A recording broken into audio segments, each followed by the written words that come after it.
लो तुम्हारे पास कोई भी एक ऐसी न्यूज आती है, ठीक है, जो तुम्हें लगता है कि हाँ भाई ये हमारे काम की है या ऐसी है, ये इसमें मैं पढ़ूं या ना पढ़ूं, और अगर पढ़ूं तो इस पर मेरा ओरिएंटेशन क्या होना चाहिए, ये बहुत इंपॉर्टेंट होता है। जैसे आप कोई चीज सोचते हैं कि भाई मैंने कोई चीज मान लो न्यूज़पेपर पढ़ लिया, बड़े ध्यान से सुनना, बहुत इंपॉर्टेंट है, तुम्हारी जिंदगी यहां से बदल सकती है। ठीक है, ये न्यूज़पेपर आज आपने पढ़ा, ठीक है, न्यूज़पेपर में तुम्हारे बारे में क्या न्यूज आई है? 5 सदस्यीय नई संविधान पीठ करेगी बहुविवाह व निकाह हलाला की पर सुनवाई।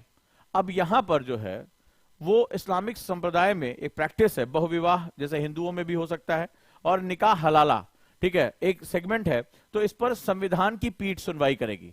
सभी लोगों ने पढ़ा इसको, हाँ या ना? संविधान पीठ इसकी सुनवाई करेगी। चलिए, ये खबर हो गई, दिस इज योर न्यूज। अब इसको दो तरह के लोग पढ़ते हैं, एक चाय की दुकान पे गजोधर और एक यूपीएससी एस्पिरेंट। इसको दो लोग पढ़ेंगे, ध्यान से सुनना, जिंदगी बदल जाएगी। अब मैं तुम्हें बताता हूं कि यूपीएससी कुछ और नहीं, दृष्टिकोण है एक ही खबर पे, कि संविधान पीठ जो है वो निकाह हलाला पे सुनवाई करेगी। दैट इज एक प्रैक्टिस है, काफी लंबे समय से चल रही है, ठीक है, ये प्रैक्टिस है।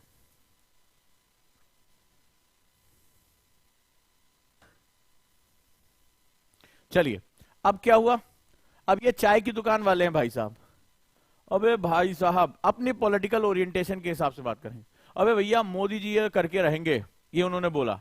दूसरे ने कहा अरे भैया, इनके साथ वाले, अरे भैया ऐसा नहीं होना चाहिए, किसी के मामले में दखल नहीं देना चाहिए। तो क्या होगा, इस पर बातचीत चलती, सुना आप लोगों ने, ऐसी बातचीत होती है, अरे भैया मोदी है तो मुमकिन है, दुनिया भर की बातें शुरू हो गई। लिखा हुआ है, आपने दुनिया भर की बातें शुरू कर दी, आप उसको पॉलिटिकल एंगल, अपने धार्मिक एंगल, इन सब पे लेके चले गए, हाँ या ना? लेकिन अब आप यूपीएससी एस्पिरेंट हैं, और यूपीएससी एस्पिरेंट मैं उसको कहता हूं जिसको सिलेबस पर पकड़ है। क्या है? सिलेबस पर पकड़ है।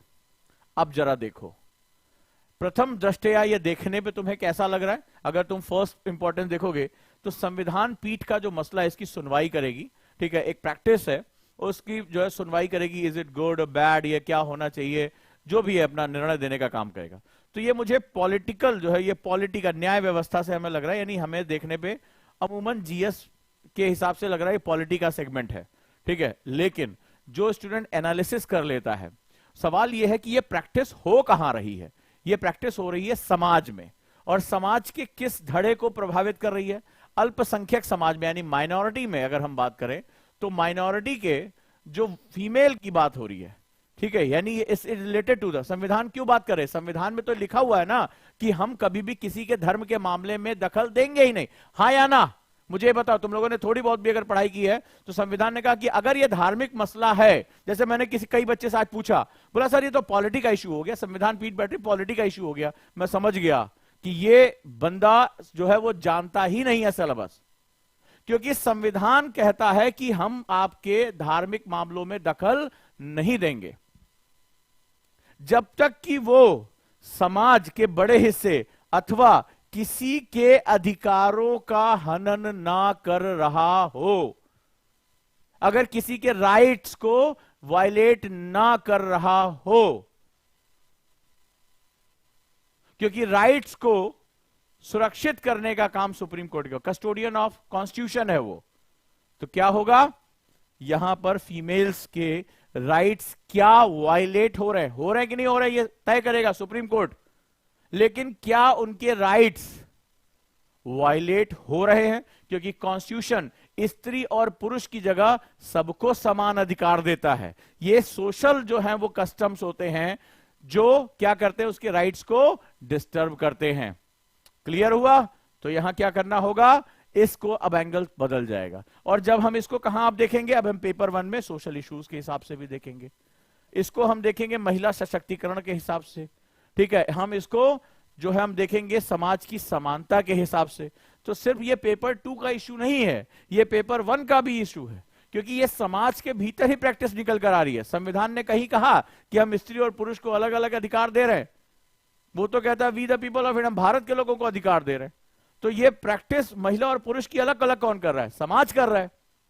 अब समझे कि एक ही चीज में इसके दो अलग अलग आयाम निकल आते हैं, दो अलग अलग आयाम निकल आते हैं।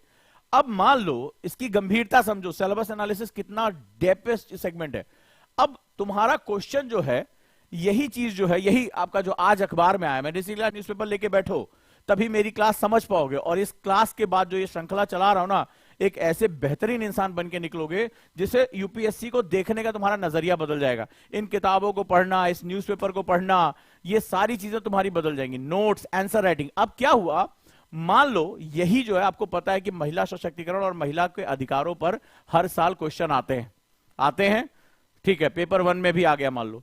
और अगर मान लो यही मुद्दा उठाकर उसने पेपर 1 में दे दिया और आपको यह लगता है कि यह पॉलिटिकल इशू है, ठीक है, आपको लगता है कि यह पॉलिटिकल इशू है, अब इसने उठाकर कहां दे दिया, पेपर 1 में दे दिया। अब पेपर 1 में अब आप आंसर लिखने लगे किसके हिसाब से, इसको पूरा पॉलिटिकल हिसाब से आप लिखने लगे।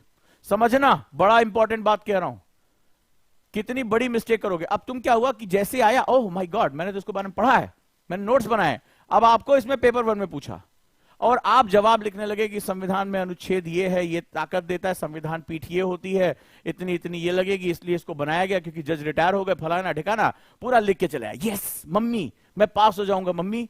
तो आप जो है वो बोलते हुए चले आए, यूपीएससी कर अच्छा तुम्हें मम्मी मम्मी हम कराते हैं। वो क्या कह रहा था, इसको पेपर 1 में उसने क्यों पूछा, अगर इसका पॉलिटिकल एस्पेक्ट उसको पूछना था, क्योंकि आपको पता ही नहीं है।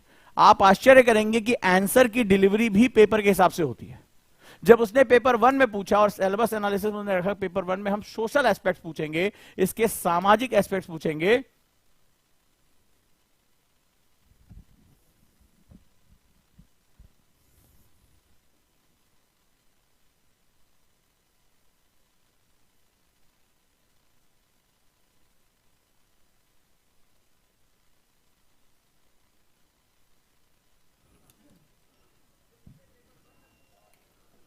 राइट। चलो ठीक हो गया। होता रहता है, हिंदुस्तान है। तो अब क्या हुआ, अब ये हुआ कि जब आप इसका आंसर ढूंढ रहे हो, कितने लोग इत्तेफाक रखते हैं इस बात से, मुझे कमेंट बॉक्स में नहीं बताओगे, मुझे कैसे पता चलेगा मेरी मेहनत तुम तक पहुंच रही कि नहीं पहुंच रही है।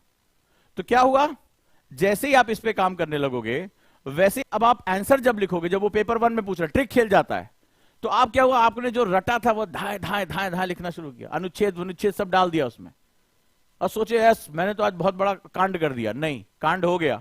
यहां पर वो तुमसे क्या पूछ रहा है, इसके सामाजिक, इसके लैंगिक प्रभाव, यानी इसके जेंडर जो है इफेक्ट्स के बारे में पूछ रहा है, महिला सशक्तिकरण से इसको जोड़कर पूछ रहा है, और आप कितना भी यस यस करके चले आओ, वो केवल और केवल नो नो करेगा। और तुम्हें लगेगा तुमने बहुत अच्छा पढ़ा, बहुत साल भर मेहनत की, सारी मेहनत क्या हो गई तुम्हारी, जीरो। सारी मेहनत जीरो हो गई, क्योंकि एक टॉपिक, इसी को इंटरलिंकिंग ऑफ टॉपिक कहते हैं। लेकिन आज तुम्हें और बताऊंगा, सिलेबस हमें क्या सिखाता है, सिलेबस हमें सिखाता है overlapping of topic, overlapping of topics. Interlinking teacher सिखाएगा, वो डिस्कशन करता है कि देखो भाई एक चीज का दूसरा पहलू भी है। अगर ये राजनीतिक मुद्दा है तो ये सामाजिक मुद्दा भी है, धर्म से जुड़ा हुआ मुद्दा है, कल्चर से जुड़ा हुआ मुद्दा है, राजनीतिक मुद्दा है, ये इंटरलिंकिंग होगी। लेकिन इंटरलिंक होने के बाद, जैसे होता नहीं एक चश्मे के ऊपर दूसरा कलर भी आ जाता है, तो उसमें कई बार कुछ कलर जो होते हैं वो क्या होता है, ओवरलैप करते हैं। यूपीएससी में जो छटाई होती है, जो बच्चे नहीं सेलेक्ट होते हैं, वो यहां होते हैं। कितने लोग ओवरलैपिंग ऑफ टॉपिक के बारे में जानते हो, तो बताऊं आगे।